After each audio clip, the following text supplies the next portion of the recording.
Good morning, students. Myself Sam Patel. Today we are going to start part 7 of chapter number 9, reproduction in animals. तो जैसे कि बच्चों हमारा chapter number 9 चल रहा है reproduction in animals. Reproduction in animals में बच्चों अब तक पार्ट 1 to 6 में हमने सिर्फ सेक्सुअल रिप्रोडक्शन के बारे में समझा। आपको याद हो तो मैंने आपको फर्स्ट लेक्चर में समझाया कि रिप्रोडक्शन है उसके दो टाइप होते हैं। There are two types of reproduction, sexual reproduction and asexual reproduction. तो अब तक हमने पार्ट 6 तक जो समझा वो सेक्सुअल रिप्रोडक्शन था। उसमें दो पेरेंट्स चाहिए थे सेक्सुअल रिप्रोडक्शन में, male and female. Male and female दोनों प्रेजेंट हो तो ही सेक्सुअल रिप्रोडक्शन हो सकता है। लेकिन आज जो पार्ट 7 में आज के लेक्चर में हम जो समझने जा रहे हैं वो असेक्सुअल रिप्रोडक्शन के बारे में है, जिसमें दोनों पेरेंट्स नहीं चाहिए, जिसमें एक पेरेंट्स हो तो भी चलता है। ओके, लेकिन बच्चों आज मैं जो आपको असेक्सुअल रिप्रोडक्शन के बारे में समझाऊंगा उसमें दो एग्जांपल में देके आपको समझाऊंगा। दो ऐसे ऑर्गेनिज्म है जिसके एग्जांपल के थ्रू मैं आपको पूरा असेक्सुअल रिप्रोडक्शन के बारे में समझाऊंगा। वो दो कौन से ऐसे दो ऑर्गेनिज्म है? तो एक तो हाइड्रा, एक ऑर्गेनिज्म है हाइड्रा, उसके असेक्सुअल रिप्रोडक्शन के बारे में समझाऊंगा, और दूसरा है अमीबा। हाइड्रा एंड अमीबा दोनों ऑर्गेनिज्म के एग्जांपल थ्रू मैं आपको असेक्सुअल रिप्रोडक्शन के बारे में डिटेल में समझाऊंगा। Okay, see here asexual reproduction. First one is hydra. First जो ऑर्गेनिज्म है हाइड्रा, हाइड्रा के बारे में हम समझते देखिए। यहाँ पे एक फिगर ड्रॉ की हाइड्रा की, बर्डिंग इन हाइड्रा। हाइड्रा में बर्डिंग किस तरीके से होता है, ये आपको जो फिगर दिख रही है वो हाइड्रा की है। ओके, हाइड्रा में देखिए, in each hydra there may be one or more बल्बीज। यहाँ पे ऐसा बताया गया है कि एक ही हाइड्रा में एक से ज्यादा, वन या फिर वन से ज्यादा बल्बीज हो सकते हैं। This bulbils are the developing new individuals and they are called buds. ये जो बल्बीज जो है उसमें न्यू इंडिविजुअल डेवलप होता है। जैसे कि यहाँ पे समझ लो कि ये बल्बीज, ये जो हाइड्रा है बराबर, इसमें यहाँ पे एक आपको देखो ये छोटा सा साइन दिख रही है ना, ये यहाँ से ग्रो होता है। एक ही पेरेंट है उसमें से यहाँ से बर्ड ग्रो होता है। बर्ड धीरे धीरे धीरे इतना ग्रो होता है, उसके बाद धीरे धीरे टाइम जाते ही ऐसे ग्रो हो जाता है। बाद में एक टाइम ऐसा आएगा कि ये जो पेरेंट है, पेरेंट में से ये जो बर्ड है वो अलग हो जाएगा और इसके जैसा दूसरा बन जाएगा हाइड्रा। समझ में आया? तो हाइड्रा में इस तरीके से होता है बल्बीज। In each hydra there may be one or more bulbs. These bulbs are the developing new individuals and they are called birds. और इस तरीके से एक ही पेरेंट में से न्यू इंडिविजुअल ऐसे ग्रो हो जाता है। पहले एक ऐसा पेरेंट था, उसमें से धीरे धीरे बर्ड ऐसे अलग हुआ, ग्रो हुआ। जैसे जैसे ग्रो होता है ऐसे बड़ा ग्रो हो जाएगा। समझ में आया? उसकी साइज बढ़ने लगेगी। बाद में एक टाइम ऐसा आएगा कि ये जो पेरेंट है, पेरेंट में से जो बर्ड जो है वो सेपरेट हो जाएगा, इसकी बॉडी में से अलग हो जाएगा। समझ में आया? तो ये सिर्फ कैसे हुआ? इसमें दो पेरेंट की जरूरत नहीं है, इसमें मेल एंड फीमेल दोनों की जरूरत नहीं है। इसमें एक ही पेरेंट है, एक ही पेरेंट में से उसकी बॉडी में से अलग हो जाएगा। समझ में आ रहा है? इसको असेक्सुअल रिप्रोडक्शन कहते हैं। इसमें मेल एंड फीमेल दोनों की जरूरत नहीं पड़ती। ओके, और यहाँ पे देखो बच्चे, हाइड्रा में जो ऊपर है आपको हेयर जैसा स्ट्रक्चर जो दिख रहा है उसको टेंटेकल्स कहते हैं। ओके, याद रखिएगा। आपको हाइड्रा का जो बर्डिंग स्ट्रक्चर है वो भी एग्जाम में पूछ सकते हैं। बर्डिंग इन हाइड्रा, इसकी फिगर ड्रॉ करने को भी कह सकते हैं। ओके, तो यहाँ पे फिगर भी ड्रॉ करनी है और उसके यहाँ पे नेम भी देने हैं। समझ में आया कि इसको टेंटेकल्स कहते हैं, इसको बर्ड कहते हैं। इस तरीके से आपको उसमें फिगर में नेम भी देने पड़ेंगे। Okay, see here in hydra the new individuals develop as outgrowth from a single parents. देखो बच्चों, यहाँ पे क्या बताया गया है कि हाइड्रा में एक ही सिंगल पेरेंट में, एक ही पेरेंट में से न्यू इंडिविजुअल ग्रो होता है। जैसे कि हमने समझा कि यहाँ पे एक पेरेंट था, उसमें से देखो यहाँ पे न्यू इंडिविजुअल ग्रो हुआ। समझ में आया? पहले बर्ड हुआ, बर्ड में से पूरा अलग ग्रो हो गया। तो हाइड्रा में इस तरीके से होता है। हाइड्रा में क्या होता है, क्या होता है हाइड्रा में? तो एक ही पेरेंट होता है, उसमें सिंगल पेरेंट में से ही न्यू इंडिविजुअल ग्रो हो जाता है, उसकी बॉडी में से सेपरेट हो जाता है। समझ में आया? तो इसमें मेल एंड फीमेल दोनों की जरूरत नहीं पड़ती। ओके, हाँ, सेक्सुअल रिप्रोडक्शन में दोनों की जरूरत पड़ती है, मेल एंड फीमेल, लेकिन सेक्सुअल रिप्रोडक्शन में, ये असेक्सुअल रिप्रोडक्शन है, इसमें सिर्फ एक ही पेरेंट चाहिए, एक ही पेरेंट से काम चल जाता है। समझ में आया? Okay, then this type of reproduction in which only a single parent is involved, ऐसा जो रिप्रोडक्शन जिसमें सिंगल पेरेंट ही इन्वॉल्व हो, सिंगल पेरेंट से ही न्यू इंडिविजुअल ग्रो हो जाता हो, वैसा जो रिप्रोडक्शन जो होता है उसको असेक्सुअल रिप्रोडक्शन कहा जाता है।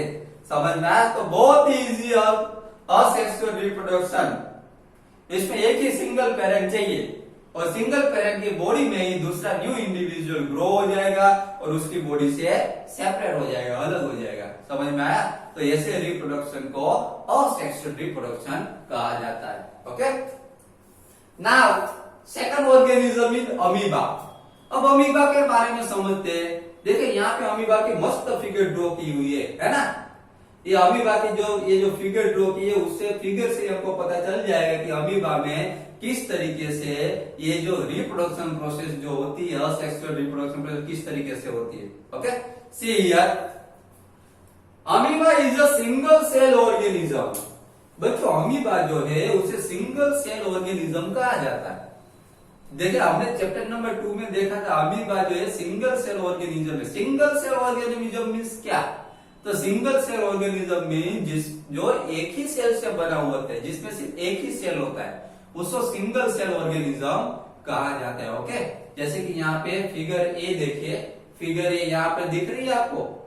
फिगर ए में एक ही सेल है, यहाँ पे बीच में जो आपको दिख रहा है ये अमीबा है, अमीबा की फिगर है, उसमें आपको बीच में रेड कलर का दिख रहा है, उसको न्यूक्लियस कहा जाता है। क्या कहा जाता है?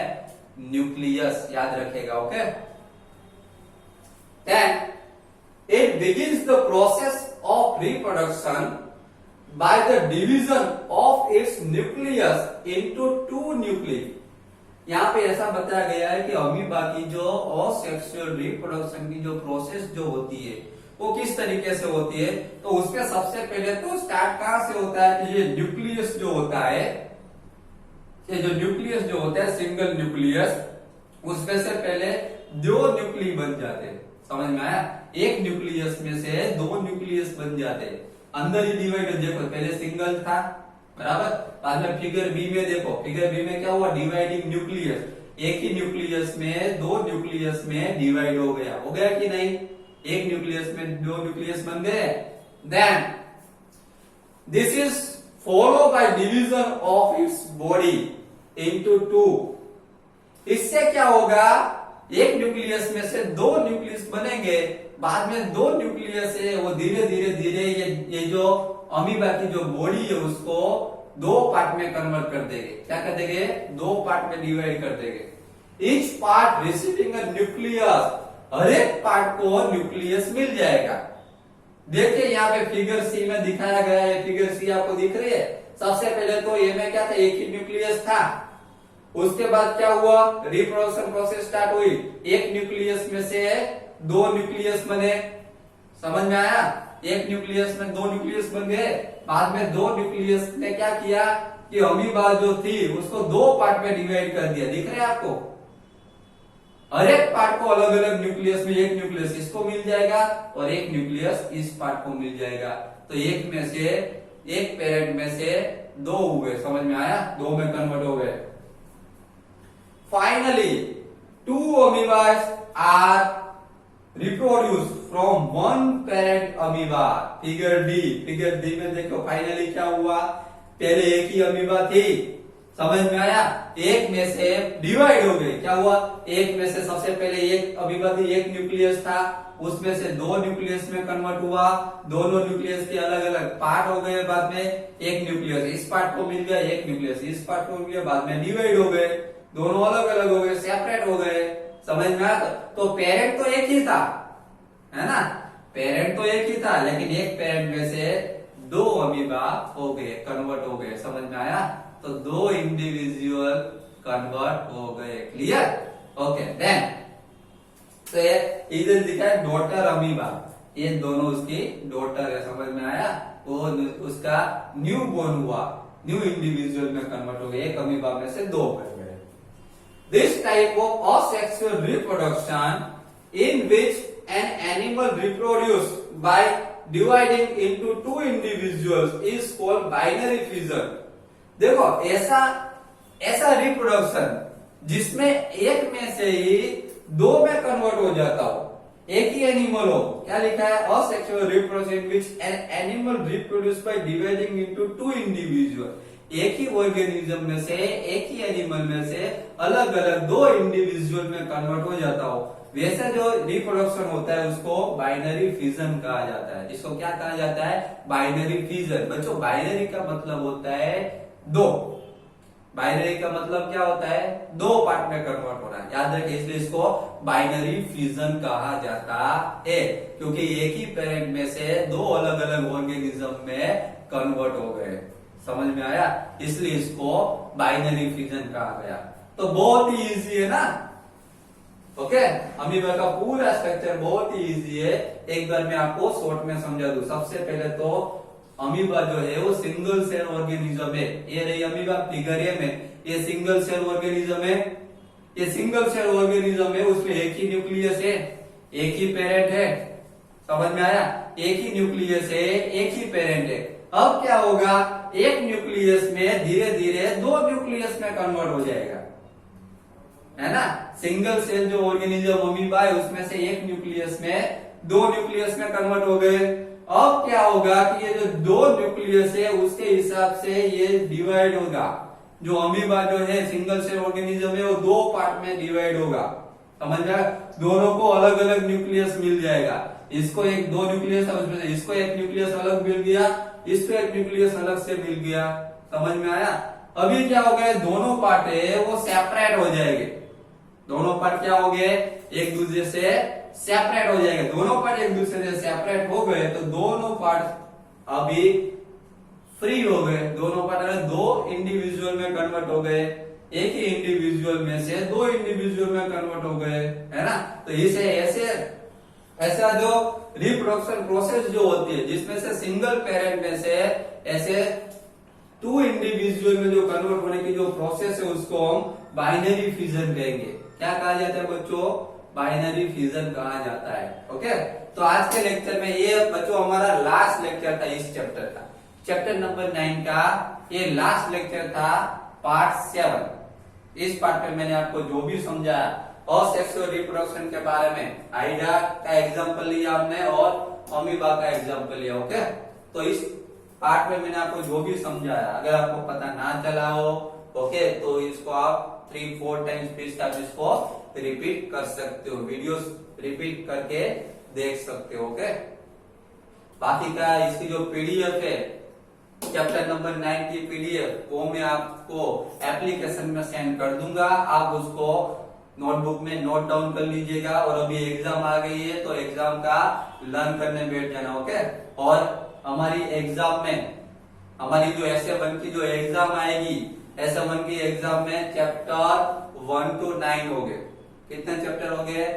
1 to 9। ओके। तो ऐसे की एग्जाम के लिए सबको best of luck. Okay. Preparation करना स्टार्ट कर दीजिए। Okay. Thank you very much.